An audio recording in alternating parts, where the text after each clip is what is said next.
আধুনিককালে গবেষণায় দেখা গেছে যে অতিরিক্ত মোবাইল ফোন ইউজ করার কারণেও কিন্তু ব্রেন টিউমার হতে পারে। আসসালামু আলাইকুম, সবাইকে স্বাগতম। আমি ডাক্তার মেজবাউদ্দিন আহমেদ, নিউরোসার্জন, সহকারী অধ্যাপক হিসেবে কর্মরত আছি ন্যাশনাল ইনস্টিটিউট অফ নিউরোসায়েন্সেস ও হাসপাতাল, ঢাকাতে।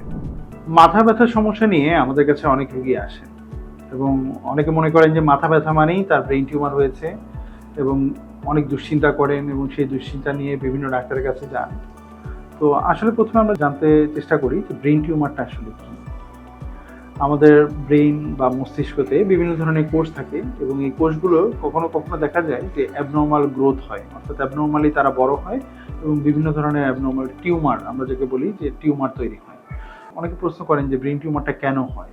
বেশিরভাগ ক্ষেত্রে নির্দিষ্ট কোনো কারণ নেই, কিন্তু আধুনিককালে গবেষণায় দেখা গেছে যে অতিরিক্ত মোবাইল ফোন ইউজ করা অথবা অনেকের ক্ষেত্রে কঠিন আমাদের দেশে যে খাদ্যে ভেজাল থাকে, বিভিন্ন ধরনের খাদ্যের মধ্যে যে অস্বাভাবিক দ্রব্য জিনিসপত্র থাকে, যে ভারী ধাতু অথবা বিভিন্ন ধরনের টক্সিক সাবস্টেন্স, বিষাক্ত জিনিসপত্র, এই খাদ্যের দূষণের কারণেও কিন্তু ব্রেন টিউমার হতে পারে।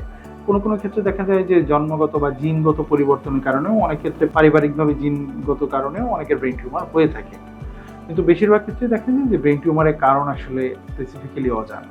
রেডিয়েশনও একটা কারণ, যে আমরা বলি যে রেডিয়েশন এক্সপোজার, অর্থাৎ যেসব জায়গায় যে অতিরিক্ত এক্স-রে, অতিরিক্ত সিটি স্ক্যান, এগুলোতে যদি কারো এক্সপোজার হয়, যারা এই রিলেটেড কাজগুলো করে থাকেন তাদের ক্ষেত্রেও অনেক ক্ষেত্রে ব্রেন টিউমার হতে পারে।